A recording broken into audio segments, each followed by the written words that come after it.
Hey everyone, Rob from Southgate Media Group here. Before we get started with this podcast, we have a quick message. If this is your first time checking out the show, we love that you found us and we really hope you enjoy it. What we have to say is for the subscribers. If you enjoy our shows, would you please donate to help keep these going? We don't want to have to put traditional ads on these shows, but this does cost money. So we really do rely heavily on donations.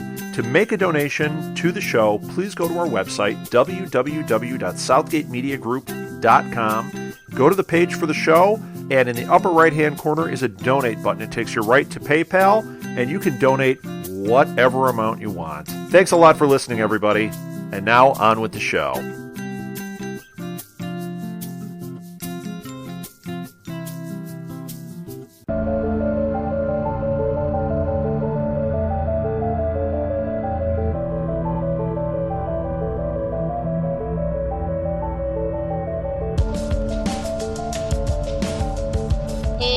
Wayward daughters and sons, welcome back to the Winchester Report, a Southgate Media Group podcast dedicated to all things supernatural, as in the CW show Supernatural related things. I am Lilith, and with me is Jenny Wolin. Up for discussion today is episode 1102, Form and Void, which is a really awkward phrasing, but okay. Well, it's an awkward phrasing because there was a lot of awkward things to talk about in the show. Yeah, this was an awkward episode. It's like, okay, we got 3 storylines going here. It feels like Seinfeld. We got the A story, the B story, and the C story. And ironically, the C story is Castiel. Yes.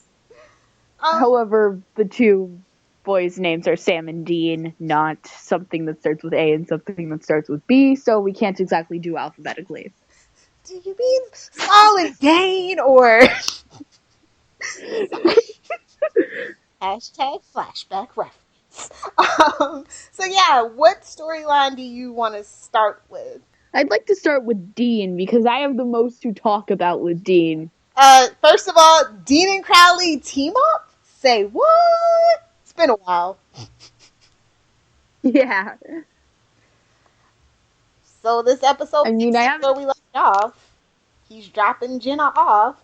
Yes, and I just like to point out that when Jenna says, "That's the house where I had my first kiss," points to the other one and says, "That's the house where I lost my virginity." And Dean says, "He must have been bad." And she says, "She was." I like to see the writers taking a very nonchalant approach to things like that. I mean, being a fan from like the beginning of the show, it has like changed so drastically in like its tones and stuff, and it's appreciated. And while it will never equivalate to the representation we got from Charlie, I think it's a nice start. Oh, well, it's not really a nice start because yet again, another woman is dead because of Winchester.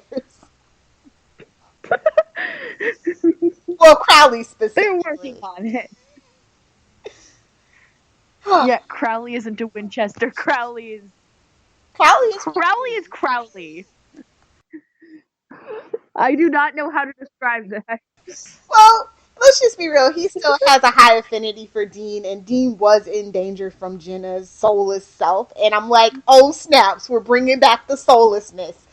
Yes! I loved Soulless Sam. Well, the first half of that season anyway, it was very intriguing. The second half was kind of a letdown of that season 6, but whatever. As well as speaking of flashbacks for Sam from season 6, the hell flashbacks. I know, right? And they were like, they weren't as intense as Dean's hell flashbacks. Just saying. Yes, why is there? So that baby. The baby eats souls. Isn't there an anime called Soul Eater or something like that? I feel like... Yes, there is.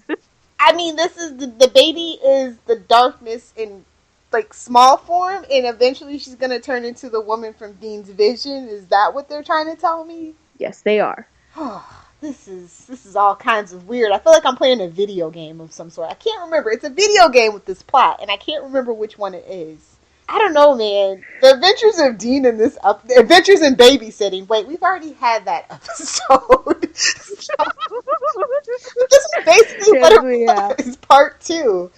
I thought it was fun in a way, and it's like, oh, you're not gonna kill the sweet old grandma, are you? Oh, you did. You're not gonna kill Jenna, are you?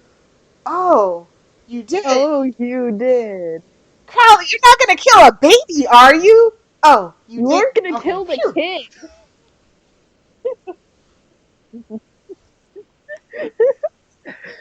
Yes, however, she's not a baby anymore, and therefore is off of the "I will hunt you down if you touch her" list. Oh, like this, like we haven't had a creepy kid in a really, like, I think since maybe Little Lilith, when she was that girl from the Disney show and she was stabbing people. Like, I think that's the last creepy kid we had, or maybe the Antichrist kid. I don't know, but it's been a while.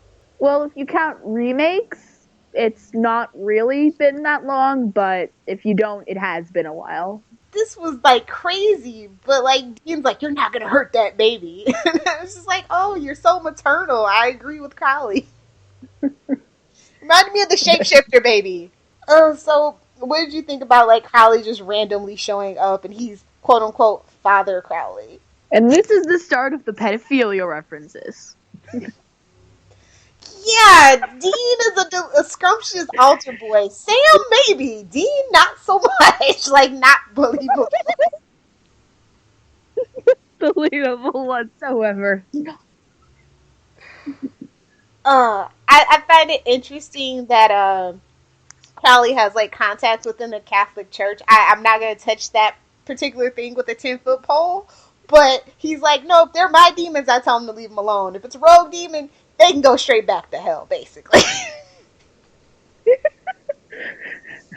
Yes, I'm going to torture them here, and then when they get back to hell, I'm going to torture them more, is what he's saying. But here's Crowley's Achilles heel. He thinks he's going to be able to control something that is pre-biblical. It's like Cass. Haven't you learned your freaking lesson yet? I know.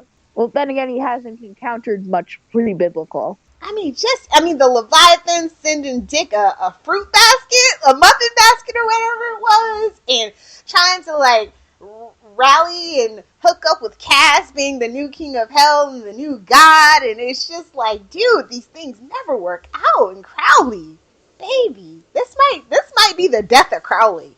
Yeah, Crowley isn't the sharpest tool in the shed. But he is the largest tool in the shed, supposedly. Yes. More like the drawer. Anyway, moving right along. I just that whole Dean storyline was cray-cray. I was just like, oh, we're not gonna get Sam and Dean together? Well, which was a good thing, actually, because I'm just gonna say Sam Winchester is my MVP of the episode because he solved the problem of the darkness zombies. He literally Googled the answer. With a little help from Billy, the new friendly, or should I say not so friendly Reaper. Yeah. So we learned a new thing, right? The empty. Yeah. So it's not, well, the purgatory are for demons and whatnots and things that go bump in the night. And so, like, it's kind of nice to know that there's even another thing. They're like, we're just going to accidentally, quote unquote, on purpose, just throw you out into the void and let your atoms disperse that way because we're sick of you. So do you think that threat is viable? I mean, it can't be. Because they're going to die again. I don't think something like that exists. I think the legitimacy of that place's existence is what's viable, not their willingness to throw him in there if it did. Let's be honest, if I was like Death, like apparently old Death, the one that got gutted courtesy of the Winchesters, found it amusing. Meanwhile, all the other was like, come on, boss, let us kill him for good. Yeah! So, I don't know. I like this new Reaper. I haven't liked the Reaper since Tess, and I hated how Tess ended up, so, you know. has potential. Yeah. They have a new nemesis, and I like it. Question is, who is going to take Death's place as head Reaper? Oh, that's a toughie. How do you even do that? I mean, if you remember the conversation when they first meet Death, and they're like, who came first, you or God? And it's like, oh, it's been such a long time, neither of us remember. And so, I don't know who would, have, who's a quote-unquote old one. So, do you know what I'm saying? I don't even know how, the Reaper structure works that way. How can you kill Death? That was kind of weird last season. I'm like, you can't really kill with Death. With his own scythe. That's kill Death with his scythe. That's insult to injury right there. Yes, you kill Death with his own scythe, just like you kill Michael with his own blade. I don't know, but Sam, Sam Winchester for the win this week. I was just like, she's like, you're unclean in the biblical sense. I was like, if you would have just kept your mouth shut, you could have reaped them. But no, you had to give him a hint, Billy. You had to. But what I find think the show wants them is that if this is pre-biblical, why does holy oil work? What's the deal with that? It's because God defeated the darkness with something. With something? Yes, he had to use something to defeat this eternal force. So holy oil it was. Yes. God, when's the last time we saw holy oil? When they were making the glasses for the trial? That stuff's turning into lemon pledge, Windex, multi-purpose, man. Yeah, but I love Billy singing "Oh Death," and I was just like, oh, they are so on the dude, the music in this episode and the TV, how he lured the other guy into the little trap. And I'm like, really? These guys are really kind of dumb zombies at this point. Noise, warmth, it's just so weird. But now they have a cure for the darkness zombies, and Cass is with them now after being tortured. Yeah. Poor Cass. Although it was really the angel he was hanging out with all last season. I can't quite remember her name. Hannah. Yeah, it was Hannah. In a new body. It was so weird. She's in a male body, and I'm just like, oh, this is Ruby all over again. Oh, no, not Ruby, Meg. And I was just like, what?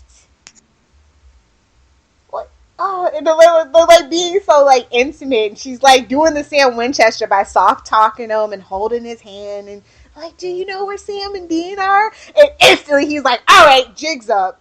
You orchestrated this whole thing. Yeah.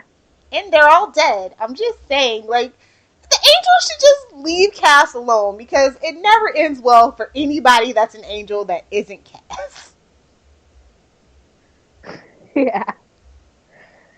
Maybe because he's Dean's angel boyfriend, but that's another episode.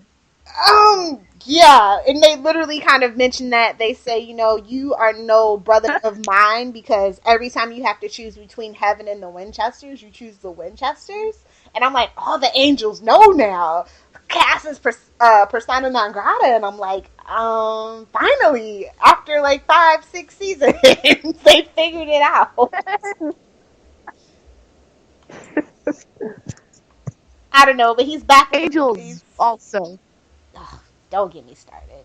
They brought out the little Naomi / Crowley mind trap tap reconfiguration thingy, and I was like, man, they are just pulling in references from everywhere this episode. I haven't seen that thing since season 8. Yeah. I think, I don't know how familiar you are with the writers of Supernatural, but I remember when Dab and Laughlin were a writing team and people kind of didn't care for them. But I think as he's become a solo writer, he has like kind of put more effort into like showing that he actually knows the show, and I kind of appreciate Yeah. it. So, However, he didn't do it very well because I do believe that when we first meet Cass, it's mentioned that down there angels are smooth like Barbie dolls. yes, they took a note out of Dogma, but it was just for effect because you can't just pass up a golden opportunity to make a dirty reference on Supernatural. You just can't do it. Inconceivable. Anyway, I will miss Hannah. I think she's gone for real this time. But we still have Yeah. Metatron on the loose, and I hate that they brought that up because I like to pretend like he's dead. Yeah, I do that too. Like, I don't ever want to see Metatron again. Any shape, form, figure, or vessel. Like, I just want to be done with that. Because just, like, literally... I want to see Metatron, but I want to see him stabbed with an archangel blade.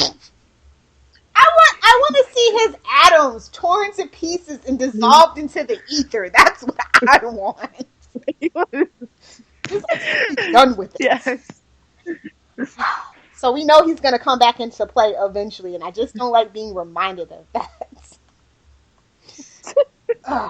So None of us do. yeah, it was good. It was a good ending to this episode though, because literally the boys are back together, and Crowley thinks he has a weapon that he can wield and make him even more powerful. And that lovely classic man in a panel van with no windows. You want some candy, little girl? And he's dressed as a Catholic priest. And there's people tied up in the van. I'm pretty sure at least one of them is a child. Yep. So many pedophilia references I can't even. Oh, like I said, Supernatural can't pass up the opportunity to just push the envelope right off the table. They just can't do it. Oh, so yeah, that's this episode in a nutshell. I'm really interested to see where this whole Amara growing up and being a soul eater goes. Because soulless people are very interesting in the Supernatural universe. So are people who eat souls, apparently. Right? Yes.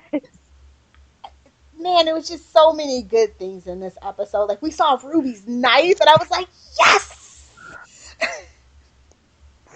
Oh, and by the way, did you know that they call the Darkness zombies rabbits? And I'm like, they really don't know how to name stuff. I mean, when Dean named those things that Eve was creating, Jefferson starships or whatever, I was just like, y'all need Cisco from The Flash to name stuff for y'all. Y'all need me to name stuff for y'all because I know what I'm doing. I mean, come on, it's basically what they are. Yep. Darkness zombies. Okay, so there were so many pop culture references in this episode. How many did you spot? Again, I don't really look for those. Oh, it's a classic. I look more for what I look for what the hell is going on. Because there's like 3 different plots. Oh, well, I've always been a big fan of the pop culture references. I will say season 8 and 9 got a little out of hand with them. But other than that, most of the seasons use them pretty sparingly. But I absolutely love that Sam lures that rabbit dude George into the alley with Night of the Hunter, and I was just like, yes! I'm like a really huge fan of like horror movies and zombie movies and stuff like that. And it's where like people get the love-hate tattoos on their fingers. So yeah. Anyway. Yeah. That's where that comes from. We got a Ghostbusters reference where she goes, "Who you gonna call?" And then Dean literally picks up the phone and goes, "Ghostbusters." Which is getting a remake, by the way. All-female remake. I think it's getting like 3 different remakes simultaneously. Probably knowing Hollywood. Oh, and there was an Exorcist reference. Of course, they just flat out said The Exorcist, which wasn't as clever. And then, of course, Yeah, they could have done better with that. Yeah. Oh, and Zombieland, that wasn't a very clever reference either, and that's not a very funny movie, despite what people tell me. We had biblical references for the first time in a long time. Mark 9:49, everyone will be purified by fire as sacrifice is purified by salt. And Psalms 89:20, I have found David my servant, with my holy oil have I anointed him. And that is where Sam gets the idea to purify the darkness zombies. So yes. There's also kind of this weird, like, Rebel Without a Cause reference with the angels and their blades, and I was just like, we should have did the West Side Story and had them snapping towards each other, but we'll have another musical episode one of these days, and I hope we get that. I also hope I'm on it. Because, come on! If you're going to do another musical with more fans, please. Oh, by the way, I definitely think that Crowley is a Daphne, Sam is Velma, and of course Dean is Fred. Or Scrappy-Doo, depending on the day.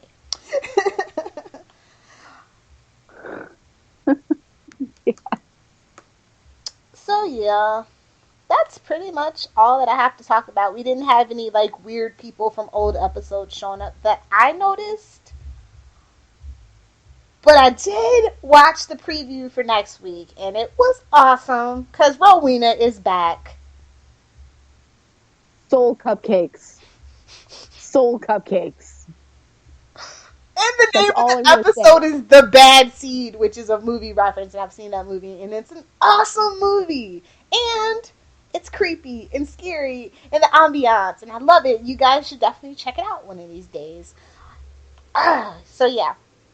That's all. Oh yeah, and I can't believe I forgot about Sugar Shack, and I'm like, where did he find Sugar Shack? Like that's not a Sam thing. It's so weird and random. The music in Supernatural has been so weird and random lately. I can't even on that front. Yeah. So Like, what happened to the classic rock? I know. I'd even settle for like that middle of 2000 emo music that they had in season 1. Just I like that music. I listen to that music on a daily basis. Me too. I have no problem with it. I'm just like, come on, man. I would even settle for some Primal at this point, but music budget, man. We can't be blowing it because I'm saying it's nice to actually be able to see what the actors are doing. I think they're spending their money on the lighting and the sets. Yeah. They didn't have the greatest lighting. Seasons 1 through 3 in previous seasons. It wasn't until season 8 where you could actually screen cap and see what the heck was going on. So I appreciate our ever expanding budget in it, that it's not getting all spent on music. So whatever. What would you give this episode as a grade? Okay, it was definitely lowered down by the pedophilia references because that is bad. So, okay, without the references, I'd give it a 7. Now I'm probably going to give it like a 5.7. Really? Yes. Yikes. Okay. They could have done so much better on so many points. I mean, it was good, which is why it's getting over a 5. But they could have done better. I think I'll go ahead and I'll give it the 8. I like this episode. It was enjoyable. It was fun. And even though like I said, this episode ended with the boys back together and they're like on this mission, and I'm just curious to have Sam, Dean, and Cass back together because it feels like it's been forever. And I know they're going to be split Even though they were back episode. together in this episode literally for 10 seconds. And we might get it at the beginning, I'm hoping, because like they really do need to work on having all three of them together, because I'm not really a fan of the Seinfeld structure of an episode. Like, I just don't. I feel like Cass definitely gets neglected. And, like, what's going on in heaven is very important, but like we don't get like to figure stuff out with him. So, you know, Yeah. it's important that he be around the boys and let them know that there's literal warning bells that nobody's ever heard before going off in heaven, and heaven is freaking out and they're on their butts once again. So, you know, you got to share information to get the plot moving. Oh, yeah. And next week's episode is a Jensen Ackles directorial, not debut, but he's directing, and I can't wait. His episodes that he directs are usually really, really good. With the exception of the werewolf one with the 3 wannabe Chronicle kids. Ghostfacers? No! It's not as bad as Ghostfacers. Nothing's, well, no. Yeah, it is. It might be. Anyway, who was your favorite character? Favorite character, I'd have to say. Okay. I heard it! Say it! I know it's gonna be a shock. Crowley, because he just plays the priest so well. This is probably because Mark is a good actor. Yes. Yeah. For So me, my favorite character is Crowley, but only because the CW is good at casting and doesn't half-ass it like Fox. ooh, shots fired.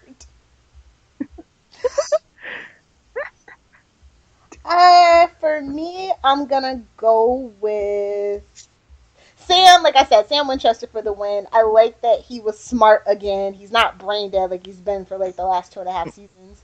So it's kind of on an upswing for Sam and his. I mean, I'm glad they remembered that he was smart and that he could piece it together. So plus he has the cure. Well, he's not a loose Chester. Who are you, John Winchester? Circa 2002. Yes. Yes. Maybe I am John Winchester in the disguise of a 13-year-old girl. His soul did break free once upon a time. There's no telling what shenanigans that soul has gotten up to. All I'm saying, that could be a whole like graphic novel. Anyway, do you have a favorite scene?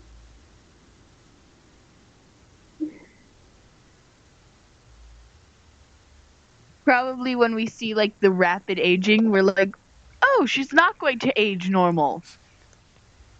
It was like the Twilight baby. Creepy. Yeah. Although vampires should not be having babies. It breaks the vampire rules. Well, tell that to the people on the originals as well.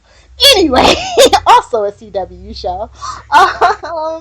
Let's see. My favorite scene absolutely has to be where Dean walks in, sees that the priest is crowded, and he's like, "Father, may I speak with you?"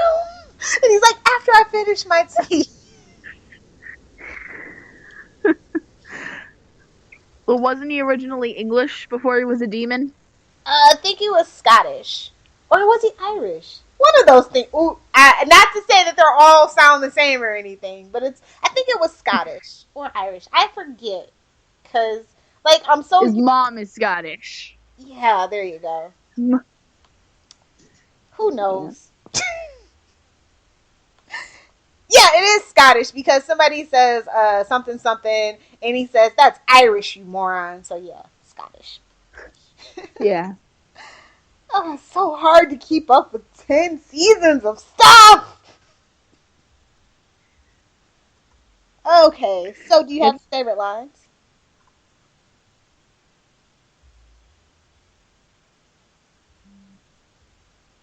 Not really. They could have done a lot better with like individual lines, but the way it all falls together is good. Oh, okay. I totally agree that the dialogue is a little like childish a bit. Like it's very basic. They're very basic with the dialogue. But like don't judge me because my favorite line is very basic. And Sam's like, so you thinking demon? And Dean's like, or the kid got infected by something. You know, who knows what was in that giant crazy fart? And then Sam goes, okay, wow, vivid. Thanks, dude.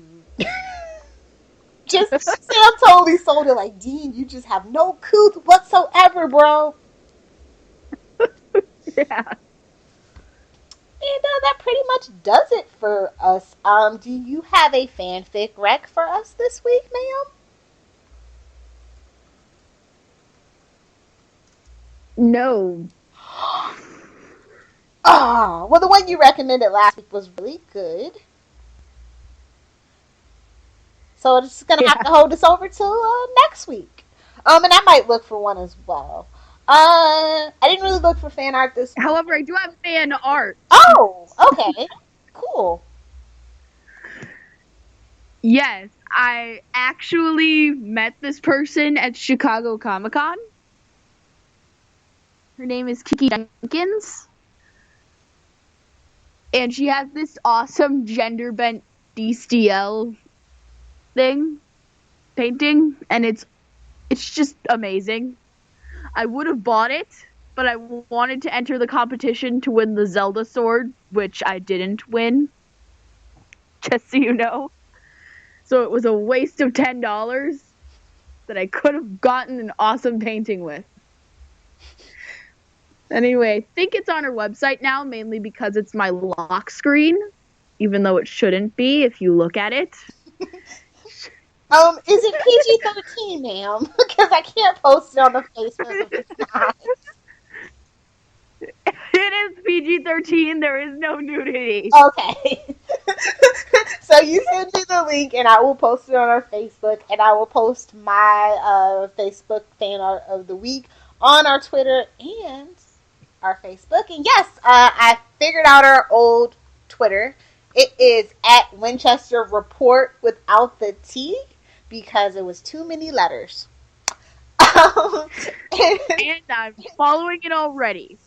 And I will be live tweeting from here on out, and not on at Lil Hellfire. Our email is thewinchesterreport@gmail.com. So if you guys have fan art that you did, or you know somebody who is an artist that does supernatural fan art, please be sure to send us the piece along with a link of where to find it on their website. And you can just send in your thoughts too. You can also tweet us those fan arts as well. So, or just leave it on our Facebook. You know, plenty of ways to get in contact with us. We're looking forward to hearing from you guys. So that was the shameless plugs and self-promotion spiel. So I guess that leaves our personal ones. You can start. Yes, on Instagram, I'm spooky, but with a P instead of a K because it's some weird thing. Tumblr. Online. Yeah, I don't understand it. I'm just going to go with it. Twitter girl 81. And then on Twitter, I'm Queer Llamacorn. Don't forget the underscore. Yes, don't forget the underscore. It is going to be hard to find me if you forget the underscore. Well, you guys can find me on Twitter, at Lilith Hellfire. You can find me on Tumblr. It's lilithhellfire.tumblr.com. I'm still kind of in my Bratz 2015 phase, so I apologize for that. I'll snap out of it in the next couple of weeks, hopefully.